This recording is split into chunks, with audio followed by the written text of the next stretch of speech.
আসসালামু আলাইকুম আরহামাতুল্লাহি ওয়াবারাকাতুহু। আপনাদের সামনে আজ একটি গুরুত্বপূর্ণ বিষয় তুলে ধরব, তাই ভিডিওটা টানাটানি না করে সম্পূর্ণ দেখবেন। আল্লাহর নবী সাল্লাল্লাহু তাআলা আলাইহি ওয়াসাল্লাম এক হাদিসে মানুষকে দুই দলে বিভক্ত করেছে। এক দল হচ্ছে সফল আর এক দল হচ্ছে অক্ষম। তো সফল কে আর অক্ষম কে? কোন ব্যক্তি সফল আর কোন ব্যক্তি ক্ষতিগ্রস্ত, আজ আমরা এই ভিডিওর মাধ্যমে এটাই জানার চেষ্টা করব।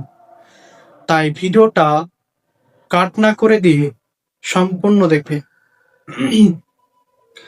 আপনার রাসূল করিম সাল্লাল্লাহু তাআলা আলাইহি ওয়াসাল্লাম সুনানে তিরমিজি শরীফের ভিতরে বলে যে বুদ্ধিমান সেই ব্যক্তি যে নিজের নফসকে, নিজের মনকে নিয়ন্ত্রণ করতে পারে। বুদ্ধিমান বা সফল ওই ব্যক্তি যে ব্যক্তি নিজের মনকে, নিজের নফসকে নিয়ন্ত্রণ করতে পারে এবং মৃত্যুর পরের জীবন অর্থাৎ আখিরাতের জন্য কাজ করে। যেমন আল্লাহর বিধান মানা, এটা আখিরাতের কাজ।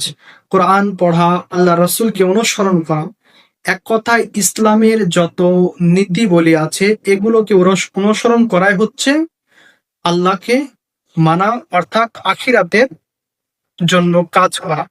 তো যে ব্যক্তি আখিরাতের জন্য কাজ করে, অর্থাৎ মরণের পরের জীবনের জন্য ভাবনা করে, সেই ব্যক্তি হচ্ছে সফল, সেই ব্যক্তি হচ্ছে বুদ্ধিমান। অক্ষম কোন ব্যক্তি? কোন ব্যক্তি ক্ষতিগ্রস্ত? ক্ষতিগ্রস্ত ব্যক্তির ব্যাপারে বলেছেন আল্লাহ রসুল, অক্ষম ওই ব্যক্তি যে নফসের অনুসরণ করে তারপর আল্লাহর কাছে আশা করে। ক্ষতিগ্রস্ত বা অক্ষম ওই ব্যক্তি যে ব্যক্তি আপনার দুনিয়ায় নিজের মন যা চায় সেটাই করে, এক কথা নিজের নফসকে কন্ট্রোল না করে যেটা মন চায় সেটা করে, সেই ব্যক্তি হচ্ছে ক্ষতিগ্রস্ত। আপনার আল্লাহর বিধান আছে, নামাজ আছে, এগুলোকে ছেড়ে দিয়ে যে ব্যক্তি দুনিয়া লোভে পাগল হয়ে যায়, ওই ব্যক্তি হচ্ছে অক্ষম অর্থাৎ ক্ষতিগ্রস্ত। আমি প্রথমে বলেছিলাম যে দুই দল হিসাবে জানাবো। দুই দল, এক দল হচ্ছে সফল আর এক দল হচ্ছে ক্ষতিগ্রস্ত।